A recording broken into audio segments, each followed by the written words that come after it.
Le but de cette manifestation est qu'il y ait un but atteint. ہمارے احتجاج کا مقصد یہ ہے کہ اس بات کو قبول نہیں کرنا چاہیے کہ میکرون، ٹرمپ، پوٹن اور نیتنیاہو کو دعوت دے کر دعویٰ کریں کہ میں پیرس میں امن کانفرنس منعقد کر رہا ہوں، کیونکہ یہ امن نہیں، جنگ کی کانفرنس ہے۔ صدر ٹرمپ کو تقریب سے نکلنے کے بعد اس احتجاج کا سامنا بھی کرنا پڑا۔ زلاٹیکا ہاک کے ساتھ وردہ خلیل، اردو VOA۔ تاریخ دان کہتے ہیں کہ آج دنیا ایک بار پھر کچھ ویسے ہی حالات کی جانب لوٹتی نظر آ رہی ہے جو پہلی جنگ عظیم کے وقت دکھائی دے رہے تھے۔ اس جنگ سے پہلے اسٹیم انجن کی ایجاد، ملکوں کے درمیان تجارت میں اضافے اور بین الاقوامی معاہدے نے دنیا کو سکیڑ دیا تھا۔ یہ گلوبلائزیشن کی پہلی لہر تھی، لیکن اس سے بہت سے ملکوں میں عوام اپنے مستقبل کے بارے میں بے چین بھی ہونے لگے تھے۔ قوم پرست جذبات کو ہوا ملنے لگی اور پھر ایک دن بلقان کے خطے سے تعلق رکھنے والے ایک قوم پرست نے آسٹرو ہنگیرین سلطنت کے آرچ ڈیوک فرانس فرڈینینڈ کو قتل کر کے دنیا کو ایک بھیانک جنگ میں دھکیل دیا۔ آج ایک بار پھر گلوبلائزیشن کے خلاف آوازیں اٹھ رہی ہیں۔ امریکی صدر ڈونلڈ ٹرمپ خود کو نیشنلسٹ قرار دے چکے ہیں۔ تو مستقبل کیسا ہو سکتا ہے، اس بارے میں ہم بات کریں گے اپنے آج کے مہمان سے، جو ہے محمد حسن معراج۔ محمد معراج پہلی جنگ عظیم کے بارے میں ایک فلم بنا چکے ہیں اور اب اس سے انسپائرڈ فرضی کہانیوں پر مشتمل ایک کتاب بھی لکھ رہے ہیں۔ حسن معراج، ویلکم ٹو ویو 360۔ سب سے پہلے تو میں یہی سوال آپ سے کرنا چاہوں گی کہ آج 100 سال بعد بھی اس جنگ کی کیا ریلیونس ہے، اس کو یاد رکھنا کیوں ضروری ہے؟ دیکھیے، یہ جنگ جو تقریباً آج 100 سال مکمل ہوتے ہیں اسے، یہ وائلنس کا انسان کا پہلا ایکسپوجر تھا اتنے بڑے اسکیل پہ۔ اس سے پہلے جنگیں ہوتی تھیں لیکن وہ علاقے تک محدود ہوتی تھیں اور ان میں جغرافیہ جو تھا ایک جگہ پہ وہ ریسٹرکٹڈ تھا۔ لیکن اب یہ جنگ جو ہے جو فرانس میں ہو رہی ہے وہ ہندوستان کے ایک جنوبی ہندوستان یا شمالی ہندوستان یا جنوبی پنجاب یا شمالی پنجاب کے کسی بھی چھوٹے سے گاؤں میں اپنی تمام تر ہیبت کے ساتھ پہنچ رہی ہے، اپنی تمام تر ہولناکی کے ساتھ۔ آپ یہ دیکھیے کہ اس زمانے میں جب تار پہنچتا تھا تو تار ایک سمبل بن چکا تھا موت کا، حزن کا، غم کا۔ یہ صرف ایک مخصوص علاقے تک محدود نہیں تھی، یہ پھیل چکی تھی اور یہ انسان کا پہلا باضابطہ بہت بڑے اسکیل پہ ایکسپوجر تھا وائلنس کے لیے۔ ٹھیک ہے، اسے یاد رکھنا بہت ضروری۔ ٹھیک، تو پہلا آپ نے کہا کہ ایکسپوجر تھا میس وائلنس کی جانب کے، اتنے بڑے اسکیل پہ انسانی جانیں جو ہیں وہ ضائع ہو سکتی ہیں۔ اب یہ بتائیے کہ آج کے دور میں آپ حالات کو کس طرف جاتا دیکھیں؟ جیسے ہم نے ذکر بھی کیا، کچھ تاریخ دان کہتے ہیں کہ حالات اپنے آپ کو ان سم شیپ اور فارم ریپیٹ کر رہے ہیں۔ آپ نے چونکہ اس جنگ کو اسٹڈی کیا ہے، آج کے دور کو دیکھتے ہوئے آپ کیا کہیں گے؟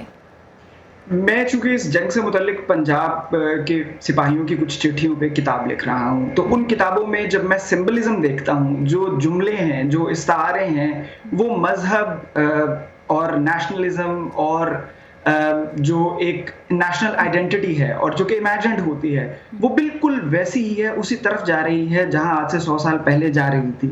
اس وقت بھی لوگوں کو جنگ پہ آمادہ کرنے کے لیے یا ایسے جذبات ان میں قوم پرستی کے جذبات ابھارنے کے لیے مخصوص تاریخ کے کچھ حصے استعمال کیے جاتے تھے، پوری تاریخ کا پرسپیکٹو نہیں بتایا جاتا تھا۔ تو یہ قریب ویسا ہی ہے، مذہب، وطن پرستی، ان دونوں کا ایک بڑا سلیکٹیو سا ڈسکورس ہمیں دیا جاتا ہے۔ اور زیادہ خطرناک آج یوں ہے کہ میڈیا کو اور جو میس کمیونیکیشن ہے اس کو بہت زیادہ انسٹرومنٹس اویلیبل ہیں آج۔ ٹھیک، یہ بتائیے کہ قوم پرستی کا جو لفظ ہے اور یہ جو جذبات ہیں یہ کیوں خطرناک ہیں آج کے دور میں، اور پھر جو لیڈرز ہیں ان کی کیا ذمہ داری بنتی ہے؟ یہ اس لیے خطرناک ہے کہ پہلے اس کے جو سمبل تھے، مطلب جھنڈا، ڈاک کا ٹکٹ اور سینے پہ لگائے گئے تمغے، یہ محدود رہتے تھے۔ اب وہ فیس بک یا ٹویٹر یا انسٹاگرام کے ذریعے یہ سمبلزم یہ پھیلتی جا رہی ہے۔ پھر اس میں ایکسکلوزیوزم آ گیا ہے، جو کہ انکلوزیوزم جو ہے وہ معاشروں کے لیے بہتر ہوتا ہے۔ نیشنل آئیڈینٹیز جو ہیں وہ ایکسکلوزیوسٹ ہوتی جا رہی ہیں، یعنی کہ میں آپ سے بہتر ہوں، مجھے یہ بار بار باور کروایا جاتا ہے میری تاریخ بہتر ہے، مجھے یہ یقین دلایا جاتا ہے کہ میری قوم افضل ہے۔ یہ جو جذبات ہیں یہ ہوتے ہوتے ایونچولی یہ ایک ڈسکورس کو فارمولیٹ کر دیتے ہیں جو انسانوں کو مجبور کرتا ہے کہ وہ سیویئر ایکشن لیں دوسروں کے اگینسٹ۔ تو جب آج کے لیڈرز، جس طرح صدر ٹرمپ نے کہا کہ وہ قوم پرست ہیں، لیکن ایمینول میکرون نے کہا کہ وہ محب الوطن ہیں، محب وطن ہیں، اپنے بارے میں کہا لیکن کہا کہ نیشنلسٹ نہیں ہو، تو بریفلی اگر آپ یہ بتا سکیں کہ پھر آج کے لیڈرز کو کس طرف سوسائٹی کو لے جانا ہے اور کس طرف لے جا رہے ہیں؟ جی دیکھیے، میں تو چونکہ بہت بڑے لوگ ہیں اور یہ بہت بڑے عہدوں پہ متمکن ہیں، میں صرف یہ سمجھتا ہوں کہ انہیں انسانی شناخت کی طرف رہنا چاہیے، کسی قومی، مذہبی یا لسانی شناخت کو بہت زیادہ ٹرمپ اپ نہیں کرنا چاہیے. اس سے مطلب at the cost of the other national, مطلب دوسری آئیڈینٹیز کی بنیاد پہ ایک اور ایسی آئیڈینٹی جو ایکسکلوڈ کرے اس کی طرف نہیں جانا چاہیے. آلرائٹ، محمد حسن معراج ہمارے ساتھ بذریعہ اسکائپ. آپ کے وقت کا اور انسائٹ کا بہت شکریہ.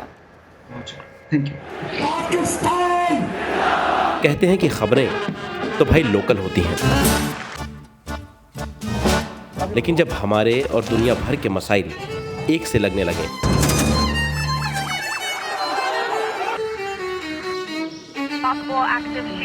تو آنکھیں کھلی رکھنی چاہیے.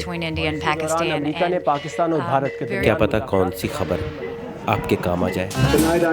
Great ideas. 25-year-old, 22-year-olds who are building billion-dollar companies. Our dream is to bring new technologies. View 360 صرف آج نیوز پر.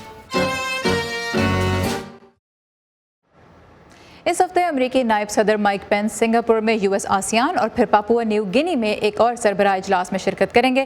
توقع ہے کہ وہ اس موقع پر ٹرمپ انتظامیہ کی آزاد اور کھلے انڈو پیسیفک نظریے کو اجاگر کریں گے، جس کا مقصد اوباما دور کی ایشیائی حکمت عملی میں تبدیلی لانا ہے. لیکن خود ٹرمپ انتظامیہ کی حکمت عملی کیا ہے، اس بارے میں ابھی بہت کچھ واضح نہیں ہے. تفصیلات جانتے ہیں اس رپورٹ میں. 1 2 3 آسیان کے 10 رکن ملک جب اس ماہ سنگاپور میں اکٹھے ہوں گے تو ایک بڑا موضوع یہ ہوگا کہ کس طرح واشنگٹن چین کے بڑھتے ہوئے اقتصادی اور سیاسی اثر و رسوخ کا جواب دے گا. اکتوبر میں امریکی نائب صدر مائک پینس نے ایک زیادہ جارحانہ حکمت عملی کا خاکہ پیش کیا. ہم ایک ایسا تعلق چاہتے ہیں جو شفاف ہو، دو طرفہ ہو اور جس میں خود مختاری کا احترام ہو، اور ہم نے اس مقصد کے حصول کے لیے ایک مضبوط اور فوری اقدام اٹھایا ہے. سابق امریکی صدر براک اوباما نے یورپ اور مشرق وسطی میں امریکی مفادات میں توازن لانے کی حکمت عملی اپناتے ہوئے اس خطے پر خصوصی توجہ دی تھی، جو ان کی انتظامیہ کے خیال میں امریکہ کے مستقبل کے لیے اہم تھا. لیکن امریکی صدر ڈونلڈ ٹرمپ نے اس حکمت عملی میں شامل ٹرانس پیسیفک پارٹنرشپ تجارتی معاہدے کو مسترد کیا، جس کی وجہ سے دنیا کی معیشت کا 40% متاثر ہوا. خطے کے لیے ٹرمپ انتظامیہ کی پالیسی کو آزاد اور کھلی انڈو پیسیفک پارٹنرشپ کے طور پر جانا جاتا ہے. وہ اب ایک دوسری پالیسی اپنا رہے ہیں جو زیادہ کمرشل اور لین دین پر مبنی ہے. دوسرا فرق یہ ہے کہ ہم دیکھ رہے ہیں کہ ٹریڈ پالیسی کے شعبے میں موجودہ انتظامیہ واضح کر چکی ہے کہ وہ دو طرفہ تجارتی پالیسی اپنانے کی کوشش کر رہی ہے. جنوبی چین کی متنازع سمندری حدود آسیان ملکوں کے لیے تشویش کا باعث ہیں، جہاں چین کے علاقائی عزائم کو خطرے کے طور پر دیکھا جاتا ہے. تجزیہ کاروں کا کہنا ہے کہ امریکہ کی خطے میں موجودگی علاقائی تنازعات میں خطے کے ملکوں کے لیے تسلی کا باعث ہے. یعنی امریکہ کا اس معاملے میں دلچسپی لینا، امریکی وزیر دفاع کا خطے کے دوسرے ملکوں کے وزرائے دفاع سے ملاقات کرنا اور امریکی نیوی کی جنوبی چین کی متنازع سمندری حدود میں پیٹرولنگ. امریکہ اور چین جنوب مشرقی ایشیا میں طویل عرصے سے حریف رہے ہیں، لیکن صدر ٹرمپ کی ٹریڈ اینڈ سیکیورٹی پالیسی کی وجہ سے کچھ ملکوں کو مستقبل کے حوالے سے خطرہ ہے. وہ چین کے ساتھ اچھے تعلقات رکھنا چاہتے ہیں، وہ امریکہ کے ساتھ بھی اچھے تعلقات رکھنا چاہتے ہیں. میرے خیال میں انہیں ڈر ہے کہ ٹرمپ انتظامیہ چاہتی ہے اور ان پر دباؤ ڈال رہی ہے کہ وہ کسی ایک کا انتخاب کریں، اور میں نہیں سمجھتی کہ خطے کا کوئی بھی ملک اس سے خوش ہے. امریکہ کو چین کے روڈ اینڈ بیلٹ منصوبے کے تحت عالمی سرمایہ کاری حکمت عملی کا مقابلہ کرنا ہوگا، جس کی مالیت $1 ٹریلین تک پہنچ گئی ہے. اس کا مقصد جنوب مشرقی ایشیائی ملکوں کی ترقی ہے. اب تک ٹرمپ انتظامیہ ترقی یافتہ ملکوں میں نجی قرضوں اور منصوبوں کے ساتھ $60 ارب کا ایک ادارہ قائم کر چکی ہے. نائب صدر مائک پینس سنگاپور میں عالمی سربراہوں سے ملاقات کے دوران خطے میں ترقی کے اس منصوبے کو امریکی عزائم کے ثبوت کے طور پر پیش کریں گے. پیٹسی بداسوارا کی رپورٹ کے ساتھ نیلوفر مغل، اردو VOA. پاکستان کے بارے میں اہم خبروں کے لیے آئیے ہماری ویب سائٹ urduvoa.com پر، جہاں آپ ملک کے تمام بڑے شہروں میں اور چھوٹے علاقوں میں بھی رونما ہونے والے اہم واقعات کے بارے میں بر وقت پڑھ سکتے ہیں. اور اس ویب سائٹ پہ آپ کی دلچسپی کے بہت سے موضوعات پر آپ کو تجزیے اور انٹرسٹنگ فیچر رپورٹس بھی ملیں گی. امریکی ریاست کیلیفورنیا میں جنگل کی آگ سے اب تک کم از کم 31 افراد ہلاک ہو گئے ہیں، جبکہ 200 کے قریب لاپتہ ہیں. تقریباً 2 لاکھ ایکڑ رقبے کو جھلسا دینے والی اس آگ کو ریاست کی تاریخ کی تباہ کن ترین آگ قرار دیا جا رہا ہے. آگ سے اب تک ہزاروں عمارتیں زمیں بوس ہو چکی ہیں۔ امریکی انٹرٹینمنٹ انڈسٹری کی کئی معروف شخصیات سمیت لاکھوں افراد اپنے گھر چھوڑنے پر مجبور ہو چکے ہیں۔ گرم اور خشک ہوائیں چلنے کے باعث آگ مزید پھیلنے کا خدشہ ہے۔ صوبہ بلوچستان کے پھل دنیا بھر میں ہی شوق سے کھائے جاتے ہیں، خاص طور پہ پاکستان کے جو ہمسائے ممالک ہیں وہاں پہ یہ ایکسپورٹ بھی کیے جاتے ہیں، پھر ملک کے اندر بھی بہت پسند کیے جاتے ہیں۔ لیکن صوبہ بلوچستان اس وقت شدید خشک سالی کی لپیٹ میں ہے اور اس کی وجہ سے پھلوں کے باغات کو خاص طور پر بہت بھاری نقصان اٹھانا پڑ رہا ہے۔ اس کی تفصیلات ہمارے لیے آج لے کے آئے ہیں مرتضیٰ زہری۔ کوئٹہ سے خضدار جاتے ہوئے راستے میں ایسے کئی باغ اور کھیت نظر آتے ہیں جو بجلی کی لوڈ شیڈنگ اور بارشیں نہ ہونے کی وجہ سے خشک ہو گئے ہیں۔ ایسا ہی ایک باغ محمد اکبر کا بھی ہے۔ انہیں سیب کے اس باغ کی تیاری میں 20 سال لگے، لیکن اب پورا باغ خشک ہو گیا ہے جس سے انہیں کروڑوں روپے کا نقصان پہنچا ہے۔ کچھ ایسا ہوا کہ بجلی کی آنکھ مچولی سے میرا یہ پورا باغ خشک ہو گیا ہے۔ وہاں پر انگور کے باغ اور مکئی کے کھیت بھی خشک ہو گئے ہیں۔ میں تو اس صورتحال سے پریشان ہوں۔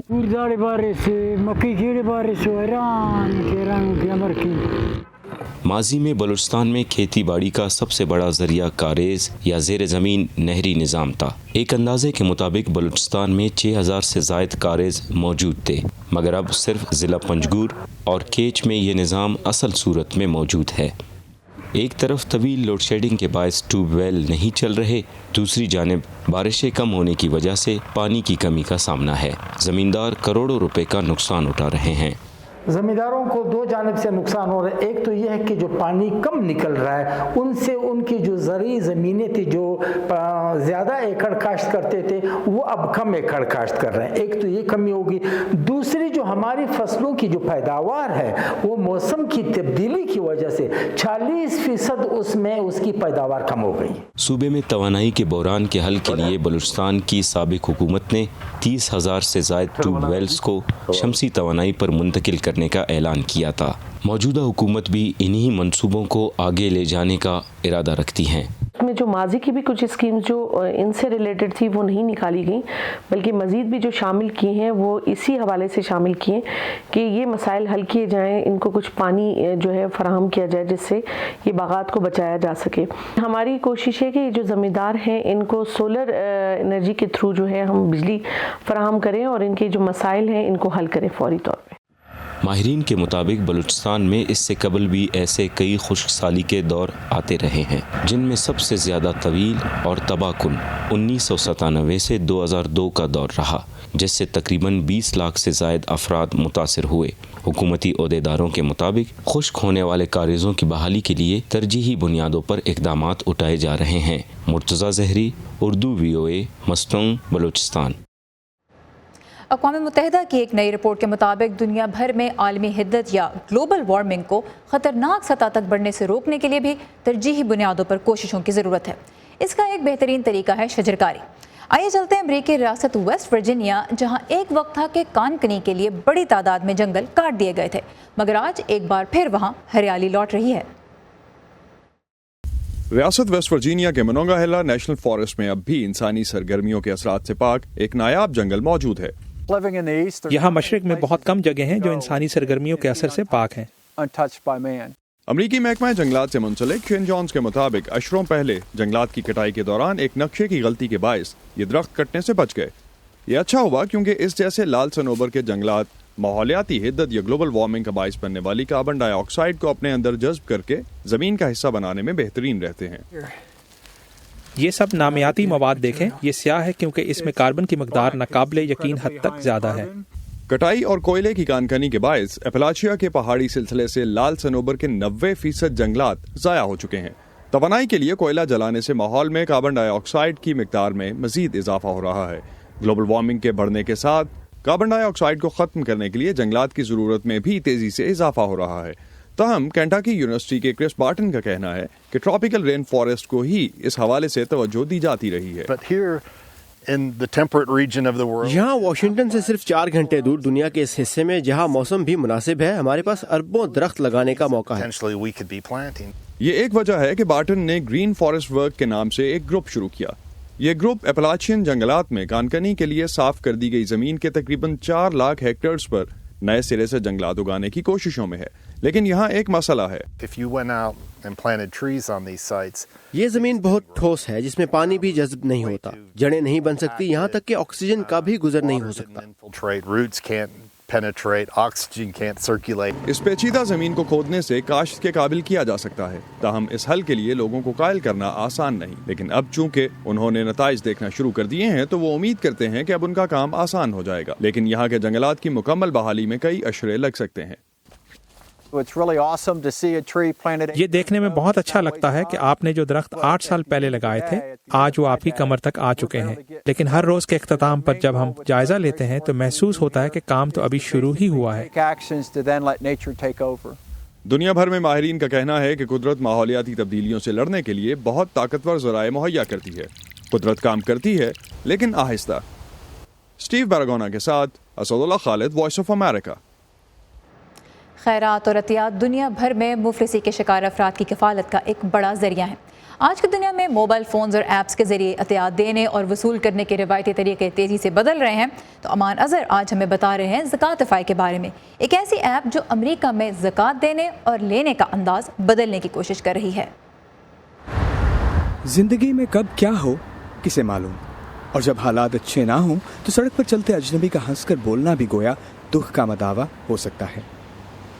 ان جیسے غربت کا شکار افراد کی مدد کے لیے امریکہ بھر میں فلاحی تنظیمیں سال بھر عطیات اکٹھا کرتی ہیں۔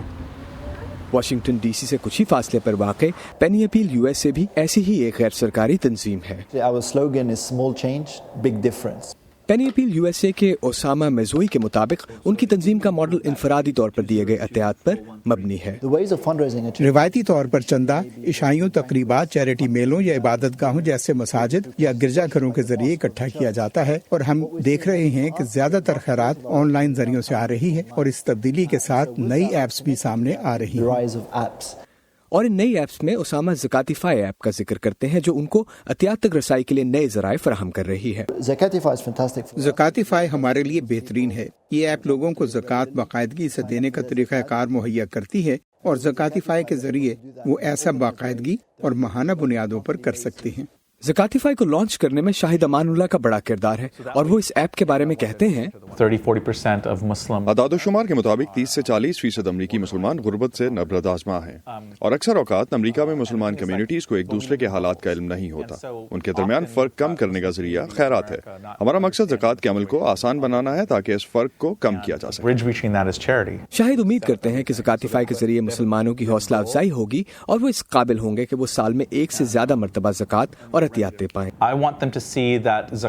میں انہیں یہ دکھانا چاہتا ہوں کہ زکوٰۃ محض مسلمانوں کے لیے نہیں بلکہ انسانیت کی خدمت کا ذریعہ ہے، اور میں ان فلاحی تنظیموں کو بھی سامنے لانا چاہتا ہوں جو اس کمیونٹی میں ہوتے ہوئے سب کی مدد کر رہی ہیں۔ اگر ہم یہ مناسب طریقے سے کر سکیں تو بہت سے مسائل حل ہو سکتے ہیں جن کا تعلق مغربی معاشروں میں مسلمانوں کی شمولیت اور ضم ہونے سے ہے۔ زکاتیفائی جیسی ایپس نہ صرف امریکہ اور امریکہ سے باہر مقیم مسلمان کمیونٹیز کو تنگ دستی کا شکار افراد کی مدد کے مواقع فراہم کرتی ہیں، بلکہ ایسی کاوشیں دیگر معاشروں کی ترقی اور خوشحالی میں حصہ لینے کا سبب بھی ہیں۔ امان اظہر، اردو VOA، واشنگٹن۔ اسی کے ساتھ ختم ہوتا ہے آج کا ویو 360۔ اگر آپ کے پاس بھی کچھ منفرد آئیڈیاز ہیں تو انہیں ہم سے ضرور شیئر کیجیے۔ ہمارا فیس بک ایڈریس ہے facebook.com/VOA اردو، اور تازہ ترین خبروں کے لیے آپ جب چاہیں وزٹ کر سکتے ہیں ہماری ویب سائٹ urduvoa.com۔ اب سارا زمان کو اجازت دیجیے، خدا حافظ۔